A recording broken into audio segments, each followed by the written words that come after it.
Ezequiel, capítulo 12, versículo 22. Filho do homem,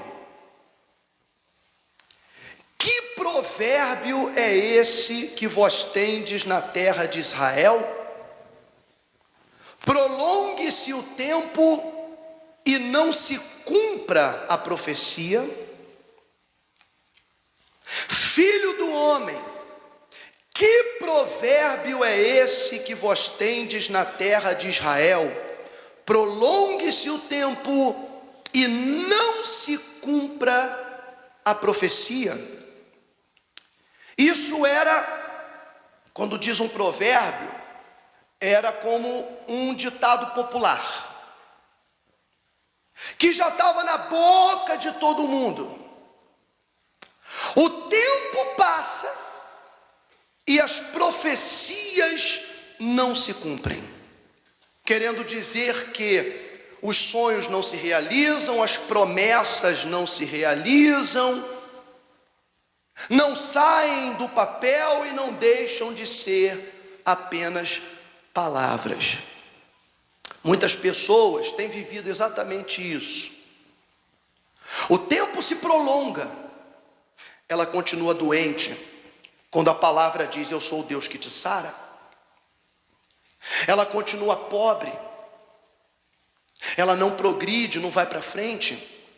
Quando a palavra de Deus diz, já conheceis a graça do nosso Senhor Jesus Cristo, que sendo rico se fez pobre, para que por meio da sua pobreza fosseis enriquecidos. Mas ela continua pobre, continua no fracasso. O tempo se prolonga. O casamento continua no meio de brigas, a família continua desunida, continua destruída, e é como se tudo o que Deus prometeu não se cumprisse ou não se realizasse. Muitas pessoas, elas abandonam a fé, saem da igreja, porque dizem, não adiantou a minha oração, não adiantou ir à igreja, a minha vida não mudou. Desanima, desiste. Mas ninguém para pensar, será que algo está faltando? Será que eu preciso aprender algo que eu ainda não aprendi? Será que me falta alguma atitude para desencadear um milagre na minha vida? Uma atitude que seja o gatilho para que a palavra se cumpra, para que a visão se realize.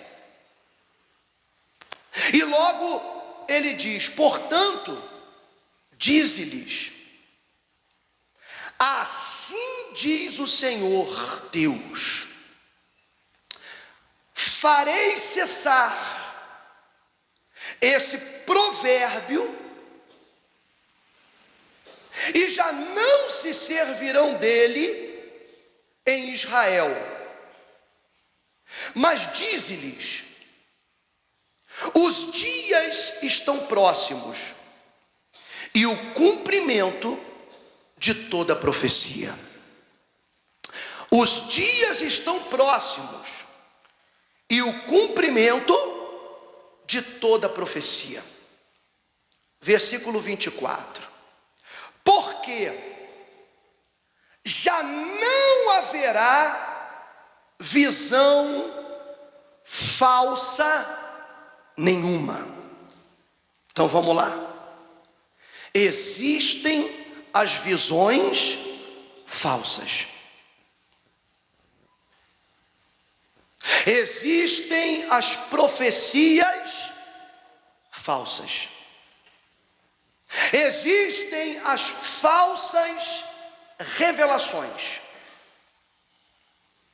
que criam no coração das pessoas expectativas vãs. Expectativa vã é uma expectativa oca, vazia, sem nenhum fundamento. Então ele fala, porque já não haverá visão falsa nenhuma, nem adivinhação lisonjeira no meio da casa de Israel, porque eu, o Senhor, falarei, e a palavra que eu falar se cumprirá e não será retardada. A palavra que eu falar se cumprirá e não será retardada. O que tem acontecido? Muitas pessoas têm uma fé vã, porque existe a fé vã e a fé que tem fundamento, que é a fé dirigida pela sabedoria de Deus, também chamada de fé inteligente, ou fé guiada pela sabedoria de Deus. A palavra vã, ou a palavra vão, significa oco, vazio, sem fundamento. De onde provém essa fé vã? De uma expectativa criada pela imaginação da pessoa. Então ela diz: porque Deus é bom, e eu peço as coisas para Ele, só irão acontecer coisas boas para mim. Isso na cabeça dela. Ela não tem um fundamento para isso. Porque Deus é amor, então Ele não vai deixar ninguém ir para o inferno. Isso está na cabeça dela, é a imaginação dela, não tem um fundamento na própria palavra de Deus. Não, mas Deus é amor, então se Ele é amor, ninguém vai para o inferno. Todo mundo no final vai ir para o céu, porque Deus é amor. Não há fundamento para esse pensamento. É uma fé considerada vã. E muitos evangélicos, muitos cristãos, eles são ensinados desse jeito nas suas igrejas e nos seus ministérios.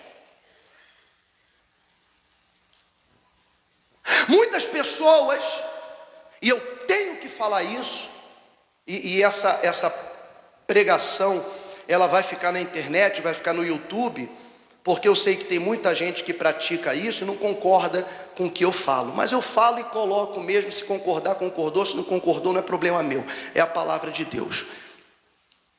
Muitas pessoas confiam nos seus sonhos.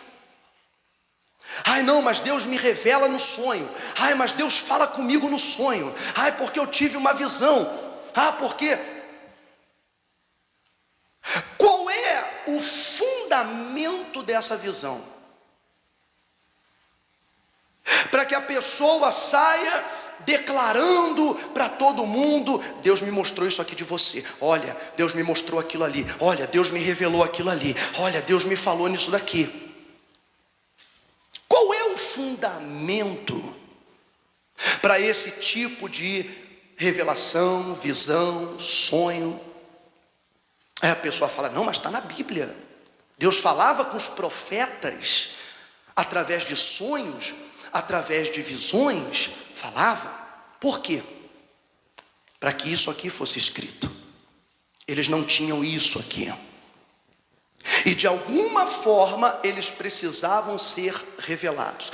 E ainda assim, no meio dos profetas que recebiam a visão verdadeira, havia também, como a gente leu aqui, as falsas visões,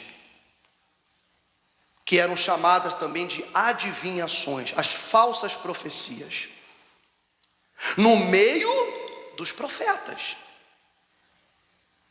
Mas e por que então, o bispo Alexandre, isso não deve mais acontecer nos dias de hoje? É por um motivo muito simples. Se você abrir no livro de Hebreus, capítulo 1, eu te mostro.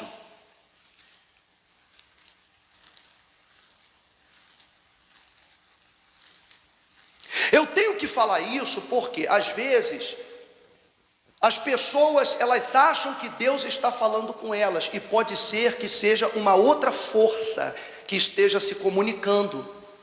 E nós temos que ter o conhecimento para poder se proteger, para poder se defender.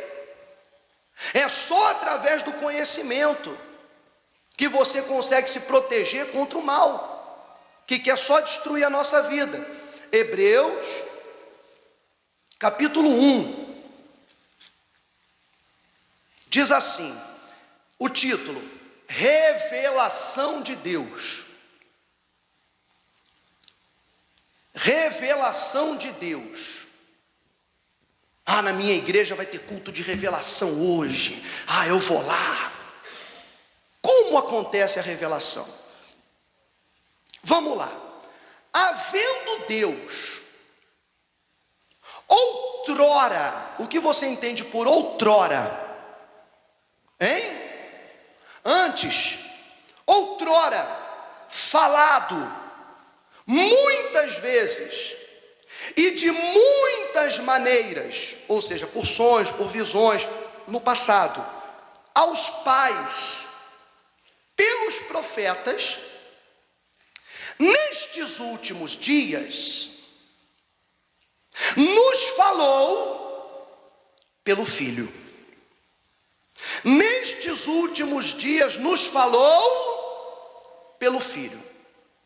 Então já não estava falando no sonho, na visão, estava falando pelo Filho. Jesus andando no meio do povo, declarando as palavras do Pai. A quem constituiu herdeiro de todas as coisas, pelo qual também fez o universo.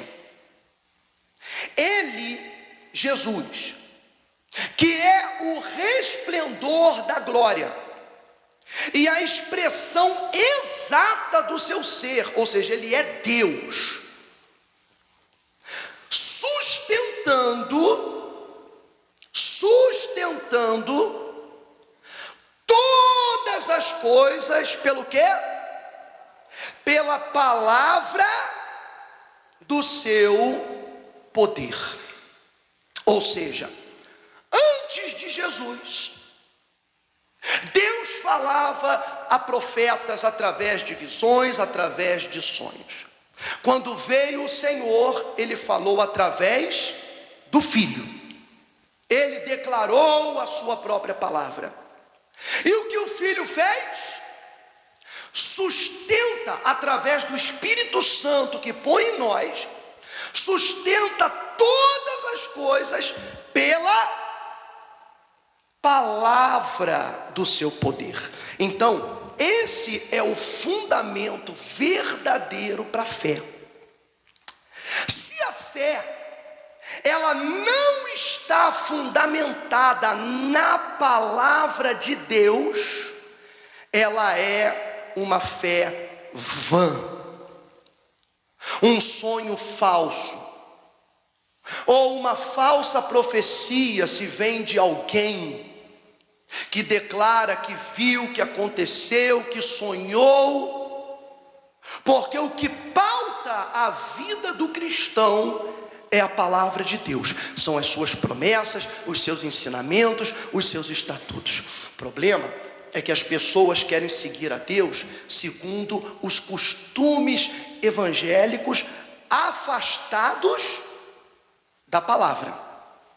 Costumes e tradições, eles vão sendo estabelecidos ao longo de gerações. E se uma pessoa, ela já é ensinada de forma errada desde pequena a acreditar em algo que não é apoiado pelas Sagradas Escrituras, depois, ainda que você traga a verdade para ela, ela não vai aceitar aquela verdade. Mas ela vai continuar com aquilo dentro de si, dizendo, não, mas eu sou assim, mas é o que Deus me falou. Por isso que o Senhor Jesus falou, não consigo colocar um vinho novo em odres velhos, eu não consigo colocar um remendo de pano novo numa roupa velha. O odre tem que se tornar novo, ou seja, a mente tem que se abrir, a mente tem que se renovar, para que o Senhor Jesus possa trazer o conhecimento dEle, a palavra dEle. Mas muitos ainda praticam o misticismo evangélico, ou o espiritismo evangélico, onde ela vai se consultar com o revelador, com o sonhador. E o tempo passa, se prolonga, e a palavra não se cumpre, e a vida não muda, e fica tudo do mesmo jeito, e os problemas, e as situações, e o vazio, e as derrotas. E ela diz, mas poxa, mas Deus fala comigo, mas Deus me revelou na vida do fulano, Deus fez eu sonhar na vida do Beltrano, e não sei o que. A questão é a sua vida, não é a vida do fulano, a vida do Beltrano, é a sua vida.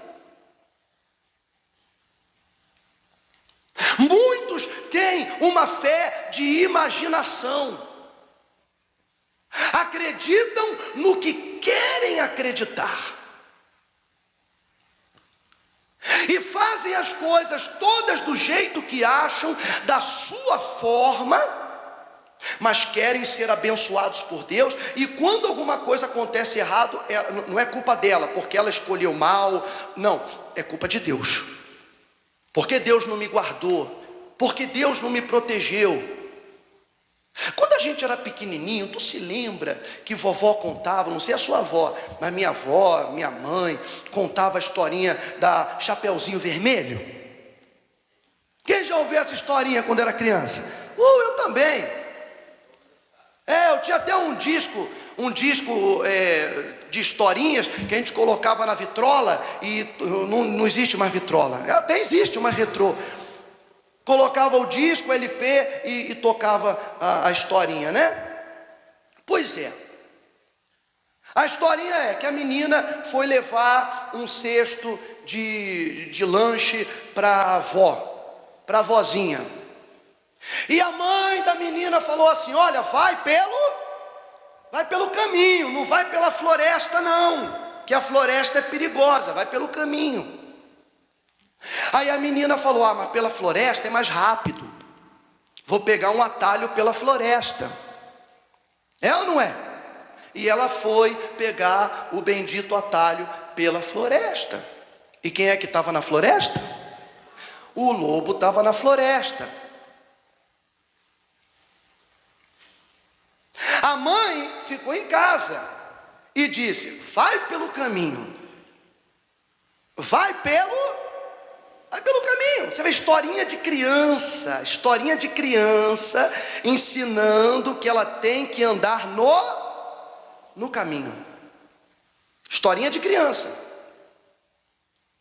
E com o passar do tempo, a gente esquece das coisas boas, e se deixa guiar pelos nossos traumas, se deixa guiar pelas coisas negativas que a gente viveu, que a gente passou, e se esquece das coisas boas que aprendeu. Não é Deus que deixa de nos proteger, somos nós que nos expomos ao perigo, quando fazemos as coisas da nossa cabeça, quando seguimos a nossa imaginação. A pessoa, ela quer ter um casamento abençoado, quer ter um casamento bacana, que Deus toque no marido ou na esposa, faça uma obra de transformação, de libertação, restauração no seu casamento. E ela vai buscar conselho com a vizinha divorciada, a vizinha que já se divorciou 3, 4 vezes. E na cabeça dela, ela diz, não, eu vou lá falar com a fulana, porque ela já teve 4 maridos, então ela tem experiência. Ela pode me aconselhar no meu casamento, porque ela já teve 4, então ela é uma mulher experiente. Ela é experiente em acabar com o casamento. não é experiente em resolver a situação. Mas aí ela vai pedir conselho para quem não tem testemunho. Ela vai pedir conselho de trabalho, de prosperidade, para alguém que não vence, que não tem experiência nenhuma, não tem resultado nenhum, não tem nada para mostrar. Ela fica seguindo palpiteiros, opinião de A, B ou C. Mas quando as coisas dão errado, ou quando ela dá com os burros na água, ela diz: Deus não me protegeu. Ué, mas ela não ouviu a Deus, ela ouviu o palpite do vizinho, ela ouviu o palpite da cunhada, ouviu a opinião da professora, da colega, da amiga.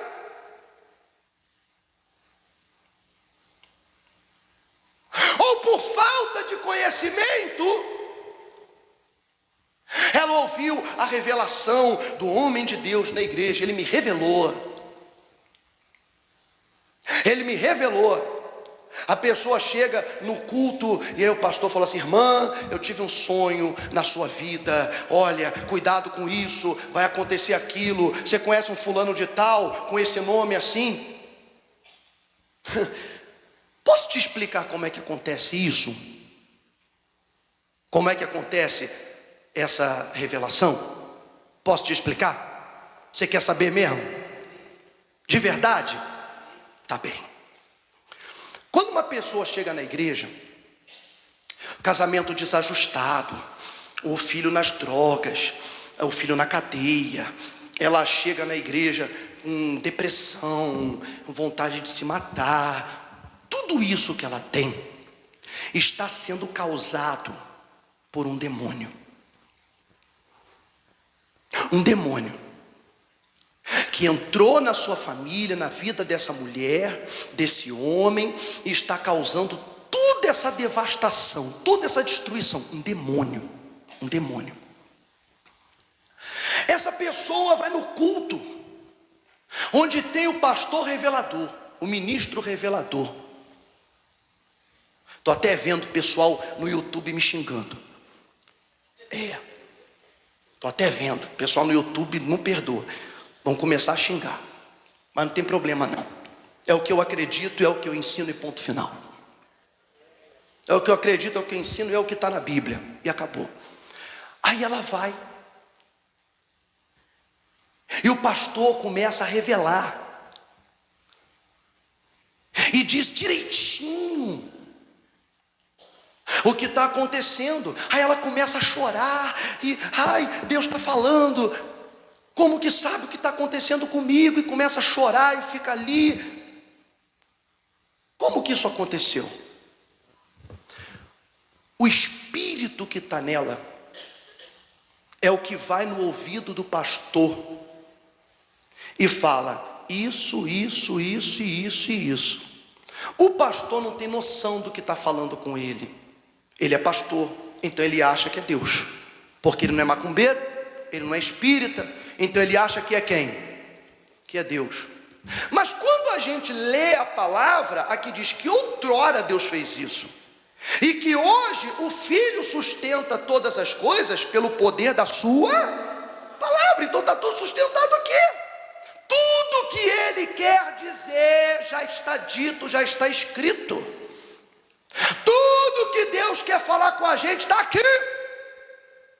na palavra dele. É tanta coisa que eu não sei por que tem que deixar isso daqui para procurar sonho, visão, revelação. Está tudo aqui. Para que agregar além do que ele já deixou? E a sua palavra diz: ele sustenta tudo pelo poder da sua palavra. Quer dizer que até o sonhador, o revelador, ele está vivendo uma fé vã. Ele está obedecendo à sua imaginação. está indo contra a palavra de Deus. E é isso que dá legalidade ao espírito maligno de vir e falar com ele. Ele autoriza, no momento em que ele vai contra a Escritura, ele autoriza um espírito maligno de se comunicar com ele. Toda vez que nós vamos contra a palavra de Deus, nós damos autorização a espíritos malignos de atuarem na nossa vida. Nós autorizamos. Nós damos legalidade ao demônio para entrar no nosso casamento, na nossa família, na nossa vida, por causa de nossa desobediência. É diferente da pessoa que escolhe andar no caminho. Eu não vou pegar atalhos, eu vou pelo caminho. Ah, mas eu aprendi assim, aprendi assado. Já são 3 gerações da minha família que me ensinaram desse jeito. Sim, os costumes e as tradições. Mas aí nós vamos à palavra de Deus. Se a palavra de Deus contraria tudo que vovó, mamãe, papai, titio, colega, amigos e tudo que a gente aprendeu a vida inteira, se eu chego e aprendo na Bíblia que isso está errado, então eu tenho que mudar. Não é a palavra que tem que se adaptar ao meu costume, àquilo que eu acredito. Não, eu tenho que mudar e me adaptar à palavra, para que a minha vida seja abençoada, para que a sua vida seja abençoada, para que você tenha acesso, sim, a uma vida de paz, de poder, acesso ao extraordinário, ao sobrenatural, onde não vai existir impossíveis, e tudo isso é por meio da palavra de Deus. Abre lá em João 7, Evangelho de João, capítulo 7.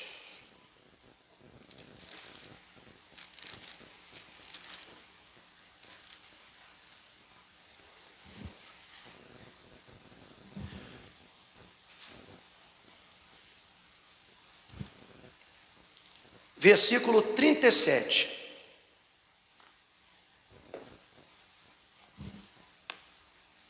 João 7,37. Jesus, a fonte da água viva. No último dia, o grande dia da festa, levantou-se Jesus e exclamou: se alguém tem sede, venha a mim e beba. Se alguém tem sede, em que ambiente ele perguntou isso? No meio de uma festa. No último e grande dia da festa. Vem cá, na festa as pessoas comem, na festa as pessoas bebem, na festa as pessoas se divertem. Quem vai para uma festa sai com fome? Não, a pessoa se satisfaz, fica ali horas naquela festa, comendo, beliscando, bebendo. E no final da festa, Jesus diz: se alguém tem sede, venha a mim e beba. Existe uma sede que a música não atende. Existe uma sede que as amizades não podem atender. Há uma sede que as diversões, as festas, as piadas não satisfazem. Uma fome, uma sede que o mundo não satisfaz. Ainda que você faça viagens e namore com alguém, e troca de cidade, troca de trabalho, troca de namorado, troca de parceiro, troca de parceira, há uma sede que nada disso satisfaz. A sede de felicidade, a sede de salvação, a sede de alegria, a sede de se sentir vivo. não apenas de existir porque respira, mas de se sentir vivo, se sentir viva. Sede de vida. Muitos, apesar de aproveitarem da sua liberdade no mundo, tem liberdade para fumar, para cheirar droga, para cheirar cocaína, para fumar crack, para encher a cara de uísque, de cachaça. Tem a liberdade para sair com o homem que quiser, com a mulher que quiser. Tem a liberdade para fazer o que quiser. Mas essa liberdade ainda não te fez feliz, e você ainda é uma pessoa vazia, ainda é uma pessoa solitária, ainda é uma pessoa que se sente desajustada, que não encontra seu lugar no mundo, não encontra seu lugar na vida. É uma sede. E aí ele diz: olha, vocês se divertiram, cantaram, brincaram, beberam, comeram. Agora eu quero saber, quem ainda tem sede? Quem ainda está vazio, apesar de tudo isso? Aí ele disse: vem a mim e beba. Quem crer em mim, como diz a Escritura, isso aqui é muito importante. Quem crer em mim, como diz a Escritura, do seu interior fluirão rios de água viva. Isso ele disse com respeito ao Espírito que haviam de receber os que nele crescem. Então, não adianta apenas crer. Ah, eu creio em Deus, eu creio em Jesus. Não. Aquele que crê em mim, como diz a sua imaginação? Aquele que crê em mim, como mamãe te ensinou, como papai, vovó, titia, cunhada te explicou, como a vizinha te falou? Não, aquele que crê em mim, como diz a Escritura, do seu interior fluirão rios de água viva. Essa pessoa, ela não apenas vai se sentir viva, mas ela vai transbordar vida por onde ela andar. Por onde for, ela vai transbordar alegria, vai transbordar vida. Quem estiver sofrendo vai falar com ela, e a pessoa vai se sentir feliz só de ouvir a voz dessa pessoa, porque ela vai transbordar de vida, rios de água viva. Mas o segredo é crer como diz a Escritura. Então não aceite qualquer tipo de fé.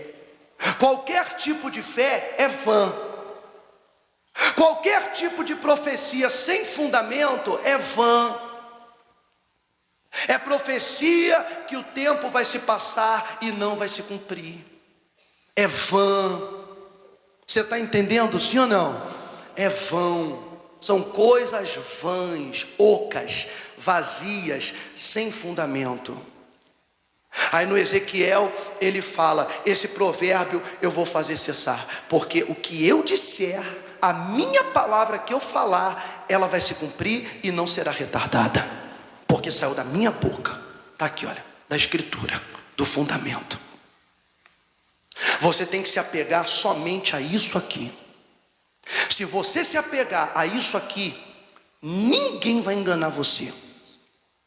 Ninguém vai te enganar. Nem na televisão, não vão te enganar no YouTube, não vão te enganar no Facebook, que agora está uma moda de profecia no Facebook. Está uma moda de profecia, gritaria, live de profecia, de gritaria no Facebook. Está uma moda que eu olho assim e digo assim: olha só, profeta do Google, profeta formado no Google. Onde ele aprendeu de Deus? Aprendeu pesquisando no Google.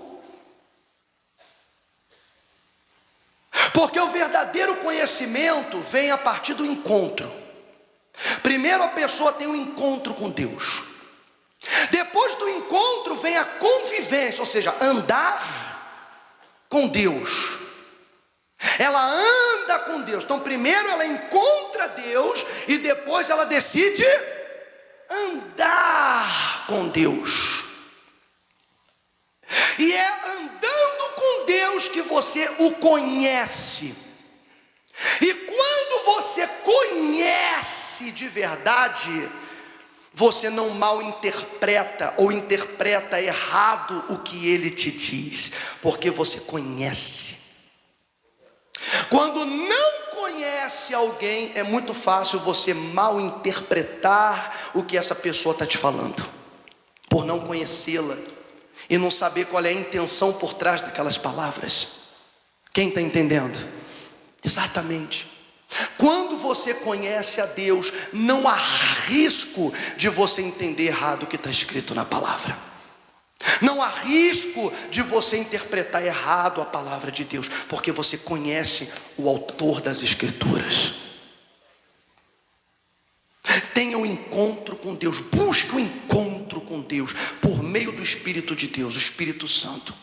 Ande com Ele no caminho, em obediência à sua voz, ainda que certas coisas que você faça em obediência ainda não as entenda, mas na medida em que você estiver andando com Ele, vai ter o entendimento. Esse é o segredo. É ao longo do tempo, é a caminhada que faz você ter o conhecimento, o entendimento. É a caminhada. Então permaneça caminhando com Jesus, andando com Ele, e você vai ver nessa caminhada o extraordinário, o sobrenatural, as maravilhas acontecendo. Você vai ver lutas se levantando e caindo, inimigos se levantando e sendo derrubados. Essas experiências vão tornando você mais fortes. Aí vai acontecer uma situação de enfermidade e o milagre vai acontecer. Vai surgir uma situação de privação e vai vir uma providência. Em tudo isso você vai se tornando mais forte. Por isso que a palavra de Deus diz: em todas estas coisas somos mais que vencedores por meio daquele que nos amou. Ou seja, que venham as lutas, que venham os problemas, mas atrás deles vem a vitória, e nós nos tornamos mais fortes, mais crentes, mais seguros daquilo que nós estamos, ou daquele que nós estamos buscando. É isso que está faltando. Amém, gente? A vida pela fé, fundamentada na palavra de Deus, não mais aquela fé de imaginação. Eu acho, não acho, fulano acha. Não, segue o que está escrito, que tudo vai dar certo.